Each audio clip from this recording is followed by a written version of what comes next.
Hey everyone, Nate55 here, and guess who's being replaced? Ever since March 3rd, 2017, the Nintendo Switch has been releasing great game after great game, but it's 8 years old now. It's old! We need a new system, and fast. Thankfully, Nintendo gave us the solution. It's just a bigger Switch. Holy fuck, they're geniuses! The Nintendo Switch 2 was announced on January 16th, 2025, and unveiled a larger screen, enhanced graphics, and new controllers which unfortunately do not support games like 1-2-Switch, Ring Fit Adventure, and Starlink. I'm riding. The Nintendo Switch 2 announcement shocked absolutely nobody considering Nintendo's release schedule has been dwindling ever since 2024. The year 2023 gave us big releases such as The Legend of Zelda Tears of the Kingdom, Pikmin 4, and Super Mario Bros. Wonder, but 2024 onward gave us no such games. With game developers focusing their attention on Switch 2 games, the Switch 1 was left to the wayside. That got me wondering, what games did Nintendo release within this time span? I don't know about you, but that sounds like a fun way to spend 8 minutes.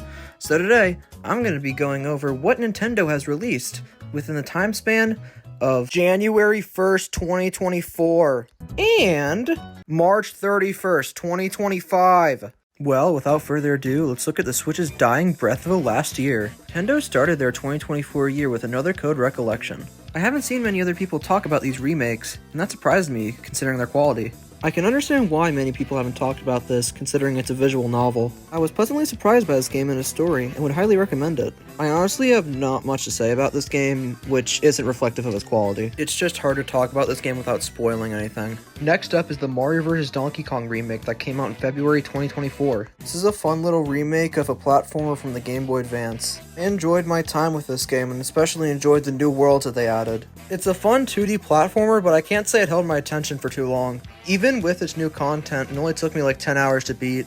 It's a fun and short game, but I can't say that it's worth its retail price.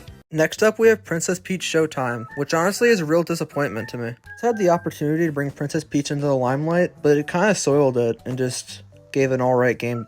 There's nothing horrific about the game, it's just nothing special. I came into this game really wanting to love it, but I was just disappointed.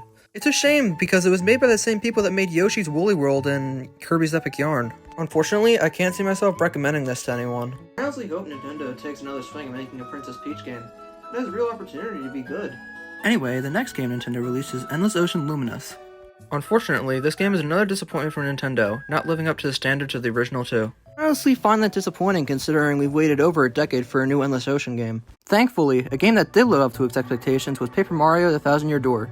Many fans have been waiting for a remake of this game, and for good reason. The Thousand Year Door has a great story and combat system. The original game is getting pretty expensive on eBay, so I'm glad that Nintendo gave us a new way to play. I'm starting to see a pattern with Nintendo's 2024 release schedule. They've all been remakes. I can't wait to see what game they remake next.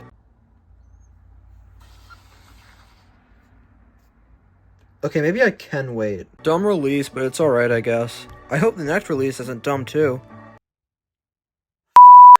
Nintendo World Championship NES Edition. Wonder what that is. Did you guess dumb challenges? Cause boy was that a good guess. The game came with a cool replica cartridge, but it doesn't have anything else, really. I really hope I have more to talk about for the next game.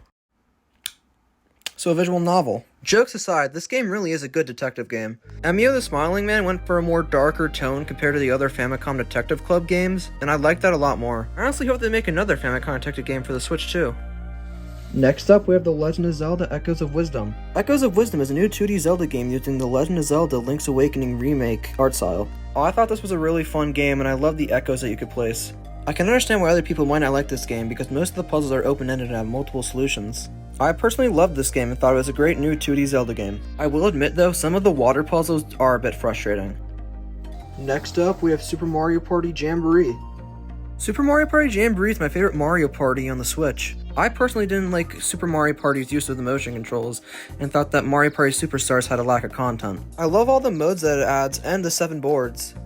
The character roster is also great, with them adding a bunch of newcomers to this one. I think I can say that without a doubt, this is my favorite Mario Party game. One thing that surprised me is that this game is getting a Switch 2 edition. We'll use the mouse, camera, and microphone on the Switch 2 for more minigames. I cannot wait to get my hands on this version of the game, and I'm surprised that it's getting more content. Next up is Mario & Luigi Brothership, which I'm honestly mixed on. I was really excited when I heard that we were getting another Mario and Luigi game. The graphics on it look great, and the characters still have their charm from the originals, but this game does have a lot of downsides as well. The story really drags, with you returning to the same places over and over again. It also has bad frame rate issues, with it dipping to 30 FPS. I honestly really enjoyed this game, but I can see why longtime fans don't like it. They say the definition of insanity is doing the same thing over and over again and expecting a new result. So what do you make of this? Yeah, I honestly have not much else to say about this game. I just really wanted to make that joke. One thing I think is funny is that this released the same day that the Switch 2 got out. Like, I don't know what they were expecting, man. Nobody was playing this game. Nintendo releasing this game for $60 is outrageous, but honestly, I expect nothing less from them. Next game. And the final game that Nintendo released is Xenoblade Chronicles X Definitive Edition. Xenoblade Chronicles X was originally a Wii U game, but it was ported to the Switch this year. It had a lot of online aspects, so it's good that they ported it over.